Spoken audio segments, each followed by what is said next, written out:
Yo, YouTube, what's up with your boy? Sports and Fitness Rants. I'm back, guys. Click that like button. Subscribe to my channel. What's up, y'all? Welcome back, guys. Welcome back, man. Got another great video for you guys today, as usual, man. You guys know the deal on this channel. We must continue to set the record straight. Stop the lies. Stop the narratives. Stop them from rewriting the history. And you know, guys, when we talk about rewriting the history, it's not just these loser fans out here, these fake NBA fans that try to rewrite history, these fake media members that try to rewrite history. It's also the ex-NBA players that are trying to rewrite their own history. And in this video, we're going to talk about Shaquille O'Neal. I'm getting really tired of Shaquille O'Neal, man. Shaquille O'Neal is one of the biggest history rewriters out there. Every time Shaquille O'Neal speaks out on a podcast or on an interview, whatever it is, this man is continually trying to rewrite his own history, always trying to bend the reality of his career and rewrite his career. Right there on the microphone. This guy's always trying to rewrite history, man. And we're going to talk about in this video because once again, Shaq continues to make more and more comments, more statements that don't add up. He was talking about his free throw, and imagine if I was a 90% free throw shooter, the kind of player I would be. You weren't a 90% free throw shooter. And I saw some comments about Shaquille O'Neal made about Christian Lane on the 92 Dream Team and how the 94 Dream Team 2 would beat the 92 Dream Team and he should have been on the 92. I mean, all this nonsense. This guy's always trying to rewrite history, man. My God, Shaq. I'm just getting tired of this dude. And I like Shaquille O'Neal as a person.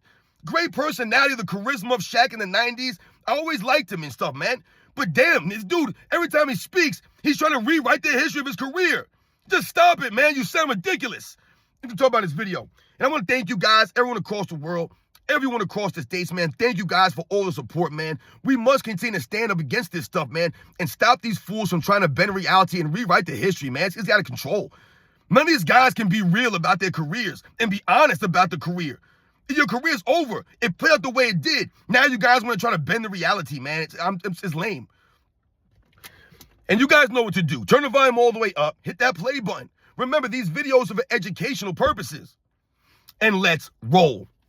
So yes, guys, like I said, man, I'm getting real tired of Shaquille O'Neal. Like I said, man, I like Shaquille O'Neal, man. He's a great player. Like I said, I liked his charisma, the personality in the 90s. You know what I'm saying? The commercials. Even some of the movies he did, like Shazam and Steel and, Blue Chips. And like I said, he made cameos in movies like Good Burger. I like Shaquille O'Neal, man. No doubt. Great businessman. No doubt about it. Like I said, I like Shaq, man. The problem I have with Shaquille O'Neal is that he seems to always try to rewrite the history. Every time that I hear him speak on an interview, a podcast, he's always trying to bend the reality of his career, how it actually played out. And he tries to pump himself up into a realm that he really wasn't at. And it's really due to no fault but his own. His poor work ethic is a reason why he never reached the heights that he really swears that he did. So, I've told you guys in the past, I've done videos. I'm tired of hearing Shaq call himself the most dominant player of all time. Shaquille O'Neal's not the most dominant player in NBA's history. He's nowhere near the most dominant player. He could be maybe the most physically dominant, absolutely up there, most physically dominant, yes. But the most dominant player, no, he's nowhere close to Michael Jordan's dominance. Once again, Shaquille O'Neal trying to rewrite history and bend the reality of his career and how it played out. Shaquille O'Neal did not dominate the way that he tries to make it seem. But I heard an interview, I read an article, and then I heard an interview of Shaquille O'Neal. And the article was talking about Shaquille O'Neal and the free throw shooting of Shaquille O'Neal. And Shaquille O'Neal was saying, oh, imagine if I shot 90% from the free throw line. Dude, who the hell shoots 90% from the free throw line? Like, the top guys in the history of the NBA shoot 90%. The guys like Steph Curry's and the Reggie Millers and the Mark Prices of the world, the Steve Nashes of the world. These are the guys who are shooting like 90% from the free throw line. Shaquille O'Neal will actually say, yo, imagine if I shot 90% from the free throw line, the kind of player I'd be. Shaquille O'Neal, stop it. Stop right now. The greatest shooters in the history of the game barely shoot 90%, but you're going to shoot 90%? Imagine if you did that? No, we can't imagine that. That's insane for you to even say. It's laughable. You're a career 50% free throw shooter, but you're saying, imagine if I shot 90? You sound like an idiot, Shaq. My God, man. And then he talked about, in practice, I shot 85%, 88%. He actually said in practice, he was like Steve Kerr from the free throw line. He actually said that out of his mouth. Oh, I was like Steve Kerr in practice in the free throw line, 85, 88%. So once again, here goes Shaq rewriting history, bending reality, and lying by saying in practice, I shoot like Steve Kerr from the free throw line. It's an absolute joke, man. Don't no one want to hear that. It's the same thing we were hearing about Ben Simmons, right? Ben Simmons in practice, shooting all these threes. Oh, man, you guys see Ben Simmons in practice, getting ready for the season? He's shooting the threes like money. Then the season comes, the man can't even shoot a free throw. It don't add up. No one wants to hear about your practices, about what you're shooting in practice. What we want to hear is that you're practicing hard, that you guys are working on your games. No one want to hear about how many threes you made in practice, how many free throws you made in practice. I don't want to hear that nonsense and then try to say like you're shooting like Steve Kerr in practice on the free throw line. Once again, it's an absolute joke. It don't translate. You can't be shooting damn near 90% in practice, but then the game you're shooting 50%. That doesn't add up. It don't make any sense. You're lying. It makes no sense. So either you're lying or let's say Shaq was shooting 90% in practice from the free throw line. What that does is expose Shaquille O'Neal as being mentally weak at the free throw line. So once again, it exposes this dominant player that Shaquille O'Neal swears he is. When you're that mentally weak that you shoot 90% in practice, but in the game you're shooting 57, 52%, you're mentally weak. Something's going on with you. You can't handle the pressure, but you're going to say you're the most dominant player of all time. But you can't shoot free throws at even 65, 70%. Think about some of the other great big men in NBA's history. Because you'll hear people make excuses. Oh, big men shoot bad. No doubt about it. Shaquille O'Neal wasn't a great free throw shooter. Who cares? But this is my problem. Shaq trying to rewrite the history, trying to bend reality and make it seem as if, oh, it was just in the games, but I'm a really good free throw shooter in practice, blah, blah, blah, blah, blah. But in the games, you can't shoot free throws. Making excuses, man. And oh, Shaq had big hands. It's hard for big guys to shoot free throws. Absolutely. Most of the poor free throw shooters in the history of the NBA are the big men, right? Their height inhibits them shooting. They're shooting down the rim almost. Their hands are huge, right? So it's like shooting a softball in a basketball hoop. I get all of that. But there have been many great players that have big hands. There have been many big men that have shot good from the free throw line. Patrick Ewing was a good free throw shooter, right? Hakeem Olajuwon was a solid free throw shooter. David Robinson was a solid free throw shooter. Vlade Divac, the Rick Smiths of the world. Look at some of the big men today. Nikola Jokic is a good free throw shooter, right? Joel Embiid's a good free throw shooter. Right? Some of these big men could shoot free throws, right? Kareem Abdul-Jabbar was a good free throw shooter. Just because you're a big man doesn't mean you have to be crap from the free throw line. Bill Russell was a solid free throw shooter. He wasn't good or great. He was solid. But guys like Will Chamberlain, Shaquille O'Neal, they were known for being poor free throw shooters. Once again, there's no excuses. They're just poor free throw shooters. So Shaquille O'Neal, please spare me with the excuses and trying to bend reality and trying to rewrite the history by saying in practice, you're a great shooter. It don't make no sense. Imagine if I shot 90%, the things I would do. And Bubba, you didn't do that, though. You didn't do that. You were never able to put it together that way. You didn't work on your free throw shooting enough. You weren't able to be that mentally strong at the free throw line.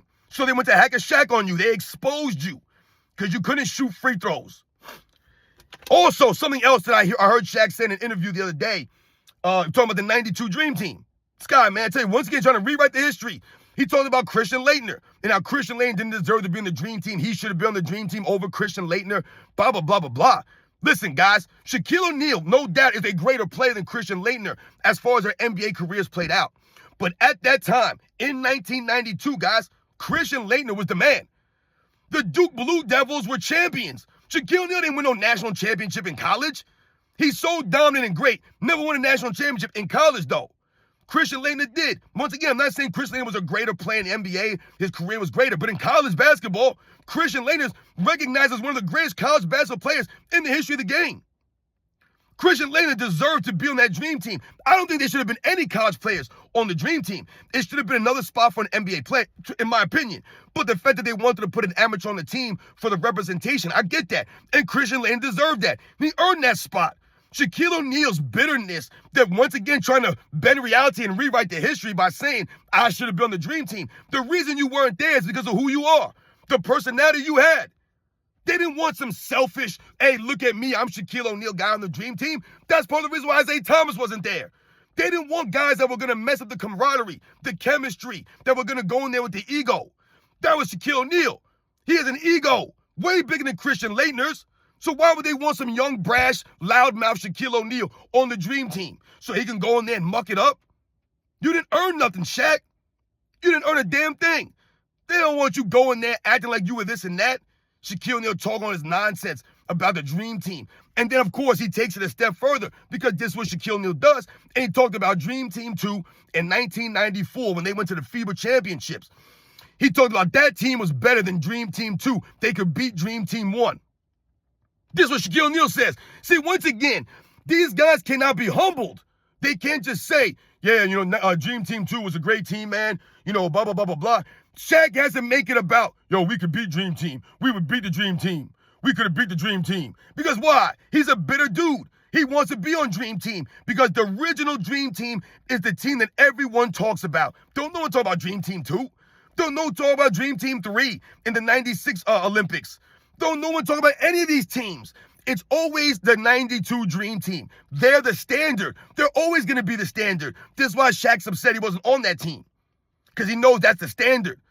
That's the team that really matters. In the history of the NBA, of basketball, Olympics, and USA, it's the 92 Dream Team and then everybody else. I don't care who you got after that. It's the 92 Dream Team first. The Redeem Team, everything comes after the 92 Dream Team. And Shaquille O'Neal knows this. And it upsets him that Christian Laettner was on that team and he wasn't. But he did not deserve to be on it over Christian Laettner. Once again, Shaq's a greater player, no doubt, man. But at that point in their careers, Christian Laettner was the name. He was the greater player. He had the cachet. And once again, he could fit into the team more seamlessly because he doesn't need all the attention, all that fanfare like a Shaquille O'Neal would. Christian Laettner barely even played. Shaquille O'Neal still crying about stuff that has nothing to do with anything. Once again, trying to bend the reality and rewrite history, Shaquille O'Neal. All he does is try to rewrite history. I'm so tired of this guy, man. So tired of him. He just, like I said, every time he speaks about his basketball career, he just tries to rewrite stuff. He tries to make it seem like he's greater than everyone else. He'll say things like, I'm greater than Hakeem Olajuwon. I'm the most dominant this. I did that. I did this. Come on, Shaq, stop it, man. You sound ridiculous. He's always pumping himself up. Always pumping himself up. The 94 Dream Team. Dream Team 2 would have beat the original Dream Team. These guys say it so nonchalantly. Oh, we beat them. We could beat them. We'd have beat them. What? You ain't beating any team with Michael Jordan on it, man. Not with Michael Jordan, Magic Johnson, and Larry Bird. And I don't care how old Larry Bird was and how beat up he was. I don't want to hear about none of that garbage. Larry Bird's IQ, his savvy out there, still was great. And like I said, you still got Magic Johnson. You still got Michael Jordan. You still got David Robinson, the Karl Malones, Patrick Ewing. I mean, come on, man. Chris Mullin, John Stockton, Clyde Drexler. You know, all these great players, man. But Shaq is going to tell you, hey, listen, the Dream Team 2 was a great team. They had great players on the team. No one's taking anything away from that team. But to just say these things like you'll beat the 92 Dream Team, just stop it, man. There was no one on the Dream Team 2 that could stop Michael Jordan that was equal to Michael Jordan. No one close. Like I said, Michael Jordan is the difference between all these teams, man. So, Shaq, please stop. Spare us with your nonsense, man. All right? Stop trying to rewrite your history of your career. You were an underachiever, Shaquille O'Neal, but he will never say that. He underachieved. He did not work hard as he should have, so the free throws is on him. That's on you, Shaq. Stop with the excuses. Stop talking about what you do in practice. The work ethic was on you, right? It's on Shaq. He was too busy in Hollywood making movies. He was too busy partying, making rap albums, not being in the gym, not working on his game, not keeping himself in shape, coming into camp out of shape. That's on Shaquille O'Neal. You can't try to rewrite the history now and make it seem like, oh, I'm the most dominant center of all time. I'm this, I'm that. Stop right now. Oh, Steve Nash owes me an MVP. I was robbed for this. I was robbed for that. Come on, Shaq. You sound ridiculous, man. You guys know the deal, man. Once again, stop trying to rewrite the history, Shaquille O'Neal. This is why we're here to set the record straight. Shaq is an all-time great player, man. And it really bothers me that these guys, they're not satisfied with their careers. So they try to rewrite the history of their own careers to make it fit a narrative that they want you to believe. It's a joke, man. I don't respect it. You guys know the deal, man. I'll catch you guys on the next one.